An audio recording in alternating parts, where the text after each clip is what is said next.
But I wanted to talk about, your time in Japan. I mean, I know you talked a little bit about it earlier. I mean, Japanese culture is obviously different from American culture. So what did you notice when you were over there? Honestly, I noticed how much more serious they are about wrestling. And that's not to shade anyone here, but in Japan, wrestling is literally conducted as a business. Communities have their own wrestling organizations, almost like semi-pro basketball teams. You see cardboard cutouts of wrestlers in convenience stores, and people know who they are, and they are very wrestling is a part of the culture of Japan. Whereas here in the States, wrestling is still one of those things that is looked at as a lesser art in circles that aren't familiar with WWE. So, it's something that has always had a complicated relationship here, but when you go abroad, it's definitely taken very seriously. And so the one thing that I immediately noticed was how efficient shows are run, how organized everything is, how every single person, regardless of their status as a veteran or as a new person, senpai or kohai, um, they pitch in. They make sure that the ring is set up. They make sure that the merch is set out. They make sure that everything is done because the mentality is different in terms of we as this community make the show happen versus somebody's main event, so they don't have to help out as much. And I noticed Yeah, that yeah. that was very different, and it was shocking because seeing your senpai helping with boards and beams or setting up merch or, cooking food for the show at the dojo, like you only see the person who owns the business really doing that. And you don't see the people who are considered upper level talent or, main eventers doing that as much. I was always trained that you do that regardless. I can remember shows where I'm still dressed up, but helping load stuff onto the truck. And then you see wrestlers standing off to the side, like, oh, that's amazing. Well, how about you grab a board and help instead of talking about how amazing it is that I'm doing this in a dress? Like the mentality of everybody pitch in, many hands make light work. And that's a legit thing anywhere that you go. But we here in the States, unless your school actually trains you that way or it's built into, the culture of your wrestling company, you don't see that as much. Hmm. And so having that environment of we make the show and then we break down the show, together, that was and how professional and business minded everything was, how little politicking there is. The card is the card is the card, the Yeah. finish is the finish, like all of those things were just so refreshing, and which I was just very grateful to experience because at the time that I went to Japan, I was honestly thinking about leaving wrestling because of how Hmm. challenging it was. As Yeah. a queer Afro Latina in the South, who is definitely not a size two, it was hard to be in an environment that only wanted essentially skinny blonde white girls. And who, if that was not the case, they wanted sexual favors or there had to be some sort of, give and take. Whereas I am here to show you my ability and would like to be judged based on that and nothing further. Um, and so going to a place where that actually was the case, where you were booked based on how well you did and how, good of a wrestler you are and how, Japanese style is what they call it, but how essentially polite and professional you are, that was amazing because I was booked and busy. So it let me know that it wasn't me, that it was the kind of the culture of wrestling at the time that I was in at the time. So And I imagine the training was very intense.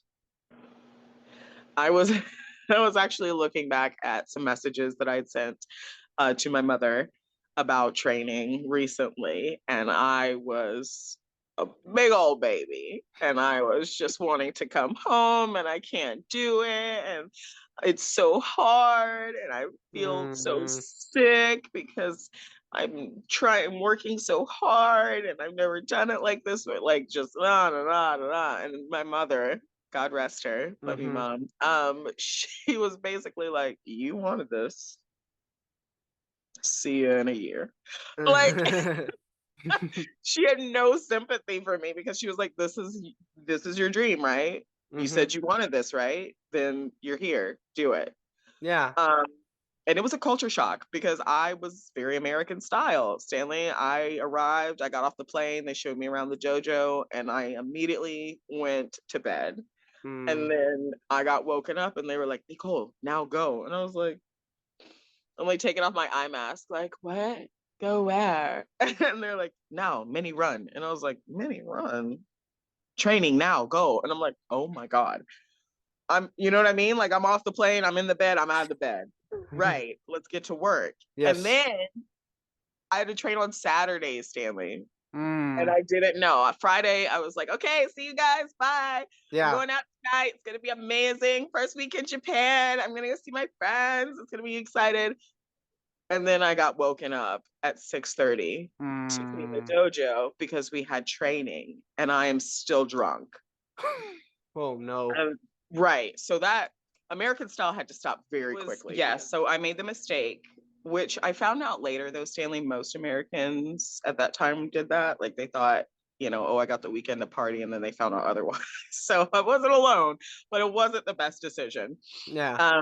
And my trainer, Aono-san, knew that and ran me even more into the ground, but I deserved it.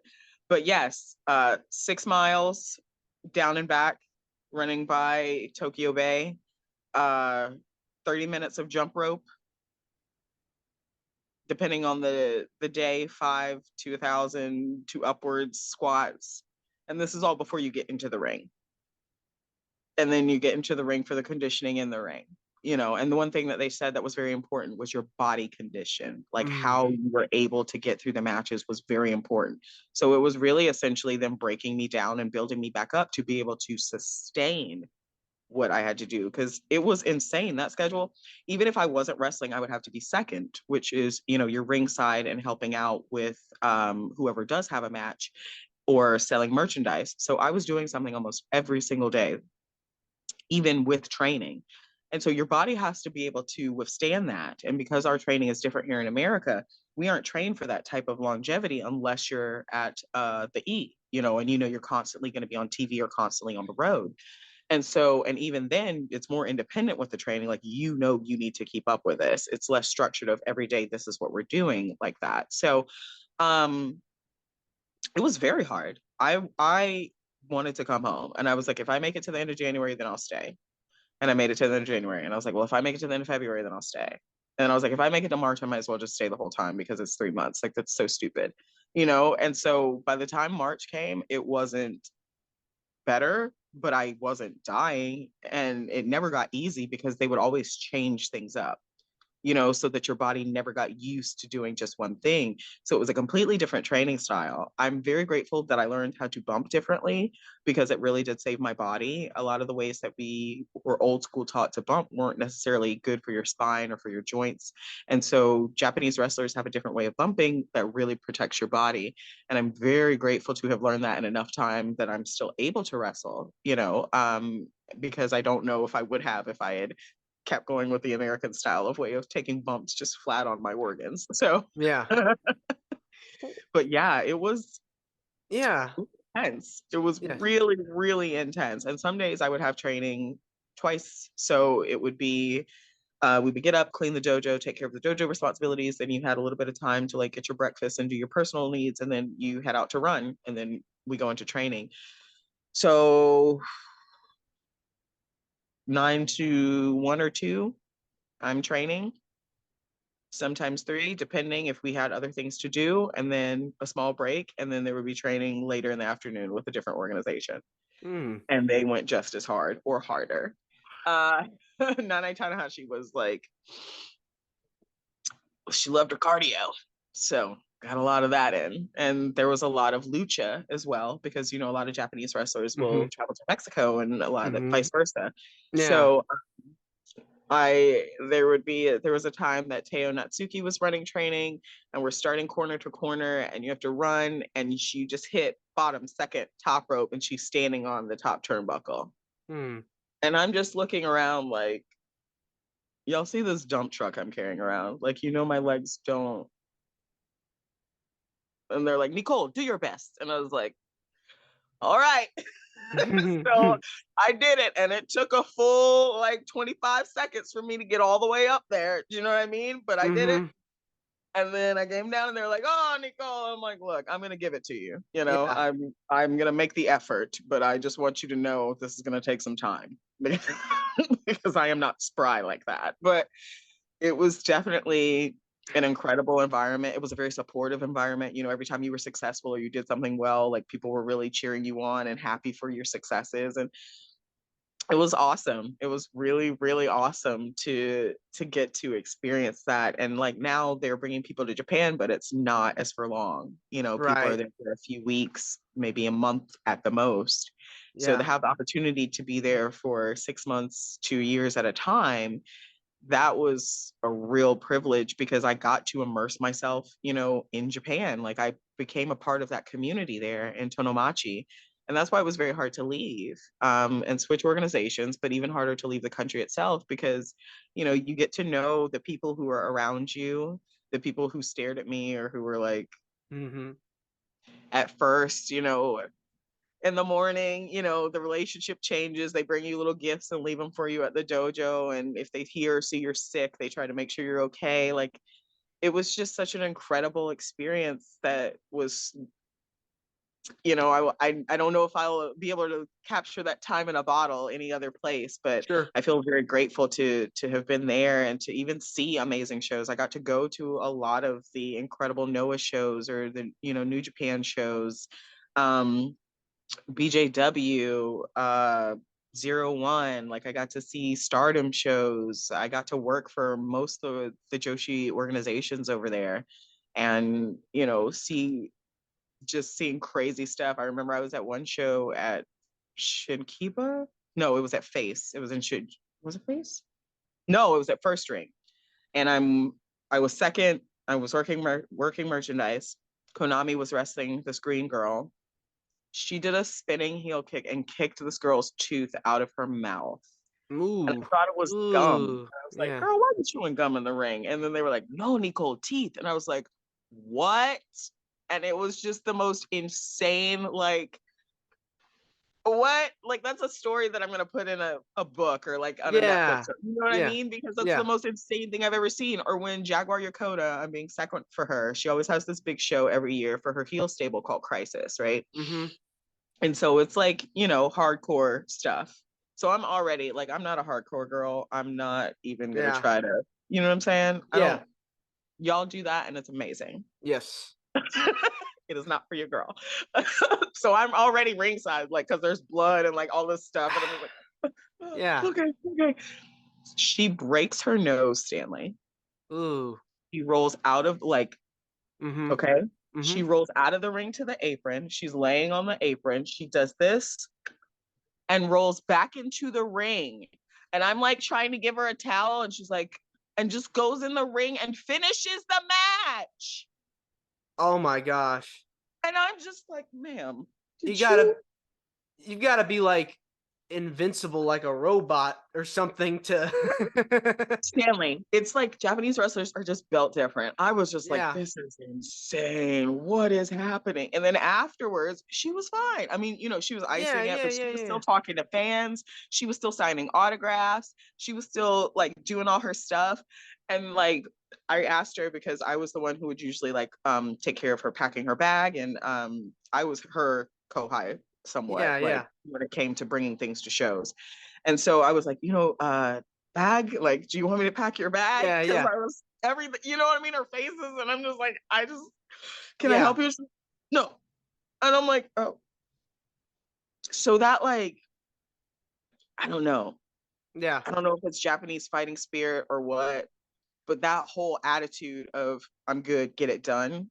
I'll call you when I need you. Do you know what I mean? Yeah. And Mhm. self-reliance, like that was incredible to Yeah. see because there were so many instances where stuff happened and the show went on in such a professional way that the audience was none the wiser. And it was just really incredible to be there and experience those moments. Yeah. And to see, you know, such amazing things. Or even when I was wrestling in the Bahamas and this new company is trying to bring wrestling to the island, like to see the progression of these young guys and girls just learning the basics, and then carrying on to get better and better and have a show. I just feel really grateful to travel and get to experience wrestling in so many different ways. But Yeah. yeah, Japan was insane. I definitely worked and played very hard. Uh, I had, I had an amazing, just every card I was on was Mhm. just full of incredible people, and I feel very fortunate I got to see that Ricochet Osprey match live in Korakuen. That was so incredible. And just watching them build a story and feel the energy just get progressively higher and higher and higher and higher. Like, Yeah. for watching Marafuji and Noah, it's kind of my babe. Mhm. um, but I became known as the Marafuji girl because I would always scream so loud for him when he came.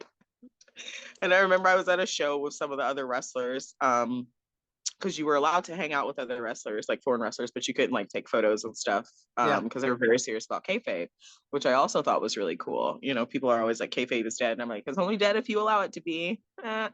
But um, so we're all sitting around, and I just stand up, and I'm like, and he like points at me, and they're all like, and I'm like, yes, he knows. Like, it's Mhm. just having such fun, silly experiences and being able to watch such incredible wrestling and see so many amazing athletes. Like, I remember I was at a Stardom show and I went to EO before she got signed, and she knew who I was. Mhm. And I was like, it's nice to meet you. I'm Roni. And she was like, oh, I know, Big Bang Nicole. And I was like, girl, I'm at your show. What you talking about? Yeah.